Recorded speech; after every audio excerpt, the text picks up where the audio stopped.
Hey, salut tout le monde! Ce soir, je vais faire un petit vidéo tutoriel pour fabriquer un coil vertical sur un atto style K-Fun. Par exemple, je vais vous avertir tout de suite, on ne tiendra pas compte du ohmage de notre résistance. La raison est bien simple, c'est que moi, je vais utiliser du gauge 24, mais ça peut dépendre si quelqu'un veut utiliser un gauge 28, 26, 20, flat ribbon. On va vraiment plus se concentrer sur la façon de monter le coil et puis surtout les choses à éviter, les choses à faire. Donc sans plus tarder, on s'en va en close-up. Ok, donc pour notre montage, ça prend pas grand chose. Moi j'ai une paire de pinces, j'ai une mèche de 2 mm qui donne environ 80 millièmes. Je sais pas exactement c'est quoi, c'est presque un 16. Ok, mais je suis habitué de regarder en millimètres, un peu comme tout le monde. Ok, donc on voit bien 2 mm. Ça va vous prendre aussi du Cantal. Moi je vais utiliser du 24, puis j'ai une longueur d'environ 6 pouces. Ok, moi ce que je vais faire c'est 10 wraps et demi. Donc on va y aller comme ça. C'est bien important de partir. Normalement on est habitué de passer par dessus comme ça. On va aller à l'inverse, puis vous allez comprendre un peu plus tard pourquoi. Donc on va partir 1, 2, 10 et demi. Ok. On va mettre ça le plus droit possible. On va voir le lead du bas qui est mal placé. Moi, je prends mes pinces et je vais le ramener tranquillement. Ok. Donc là, on place ça. On n'est pas parfaitement clean. Ok. Comme ça, on va rapprocher un peu. On n'est pas parfaitement clean, mais c'est pas grave parce que quand on va tomber sur notre montage, on va pouvoir aller faire un peu de touch-up. Ok. Donc, la raison pour laquelle on va avoir ce lead-là, ici, qui est en avant, c'est que quand on va venir le monter, il va arriver comme ça sur notre vis. Puis on va pouvoir venir l'entortiller et il ne cherchera pas à s'en aller. Ok. Donc on va y aller tout de suite. On va slacker. On s'en va comme ça ici. Et on reste tout le temps notre coil le plus centré possible sur notre trou d'air. Ok. On va serrer comme ça ici. Parfait. Moi, je vais réutiliser ma mèche pour le remettre le plus au centre possible. Là, quelque chose qui est vraiment important et à noter, c'est que le lead du bas va aller sur le pôle positif. Ok? Parce que si vous le faites traverser ici, de là à là, il y a des très grosses chances que vous fassiez un short. Donc c'est bien important qu'on part le lead du bas sur le bloc positif. Ok, on peut voir c'est le bloc positif parce que il y a l'isolant entre lui et la base. Ensuite, ce qu'on va faire, on va couper une bonne partie parce qu'on a trop. Ok, là, je vais donner un petit peu de pression pour que mon lead soit plus vis-à-vis de ma vis. Ok, on le voit ici. Moi, ce que je fais, je prends mes pinces, un petit kink par en bas, puis environ à la hauteur de la vis, je vais redonner un deuxième kink de l'autre côté. Ok, et là, je vais pouvoir venir rapprocher ici, comme ça. Ensuite, on passe lui, on voit bien, on passe lui ici. pas assez bas. Tourner.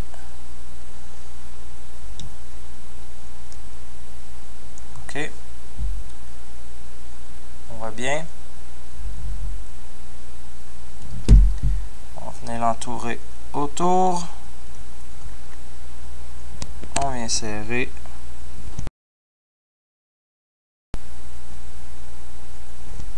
Et voilà. Comme ça. Puis là, on va pouvoir venir le redresser un peu. Donc après ça, avec les ciseaux, on va venir tailler le lead qu'il y a ici. Et puis l'autre, il semble pas dans les jambes. Donc je vais, vous voyez, il dépasse un peu. Moi, il me dérange pas trop. Ce que je vais faire, c'est que je vais le baisser pour l'enlever des jambes. OK. Donc là, je suis prêt à faire un petit test. Donc j'ai pas de short nulle part.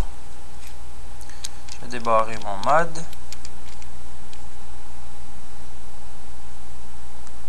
On va pulser tranquillement pour être sûr qu'il n'y a rien qui est shorté. OK. Là, on voit qu'il commence à être uniforme.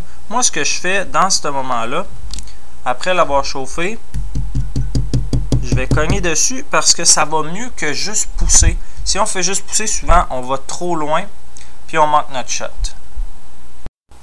OK? Donc, on chauffe. Du centre vers l'extérieur. Puis après ça, ben, on peut venir placer tout ça bien droit, bien clean. Moi, personnellement, comme ça, je l'aime bien. OK? Il est un peu croche.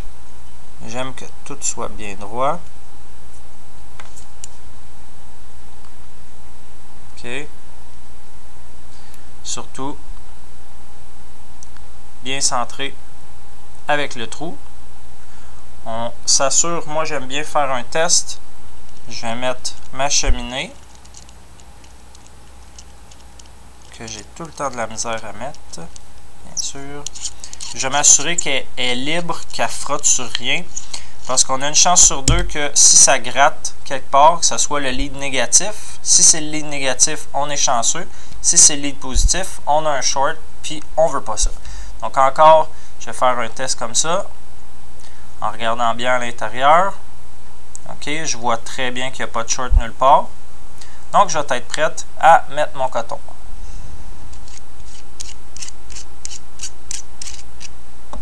Donc, pour mettre le coton, j'ai déjà fait un petit tutoriel, mais je vais vous donner encore un exemple de comment je fais. Donc, je vais me prendre un coton organique comme ça. OK. C'est ici. On va faire une petite pointe, mais vraiment pas beaucoup. Et ce qui est très important, c'est qu'on veut couvrir le côté ici, l'espace vide, où il y a tendance à manquer de jus. Donc, on va le passer à l'intérieur. Prise 2. On passe à l'intérieur. Ça. OK. On voit bien que je passe en dessous de mon lead négatif. Je vais l'entourer comme ça. Et puis tout simplement, en le retenant bien collé sur le coil, je vais faire le tour comme ça.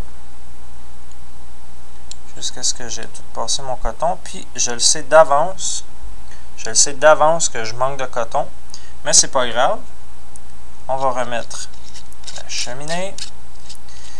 Et là, j'ai déjà expliqué que ici, en haut, s'il y a un espace, c'est pas grave. Ce qu'on veut vraiment éviter, c'est en bas. Donc là, je peux voir que ma mèche est croche. Ça veut dire que le col n'est pas bien placé. Donc, je vais venir le repositionner. Okay, parce que j'ai joué avec. Pas trop fort. OK. Ça me convient. Donc, je vais prendre un petit peu de coton. Et avec le fameux tournevis de Fastech, on va aller porter ça bien au fond. C'est très important. Ça, pas besoin de le taper trop, mais il faut quand même qu'il soit assez serré. Et voilà, comme ça c'est beau. Et puis, il reste juste à mettre notre jus.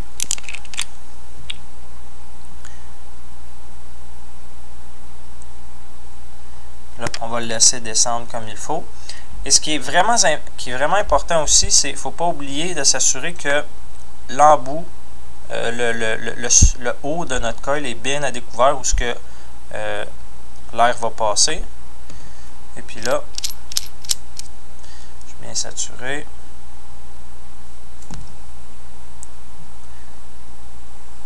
OK.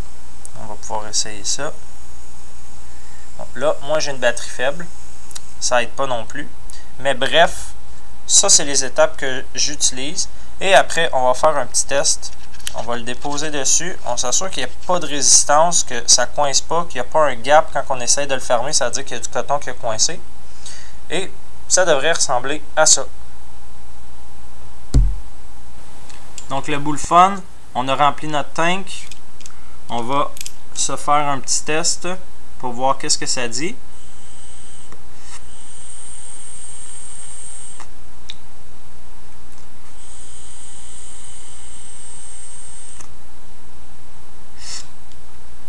La saveur sur ce montage-là est écœurante.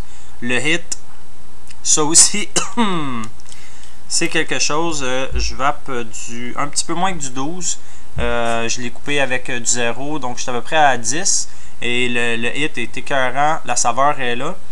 En terminant, les points importants à se rappeler, le lead du bas, toujours du côté du bloc positif. Donc on commence en bas, on va sur la vis positive.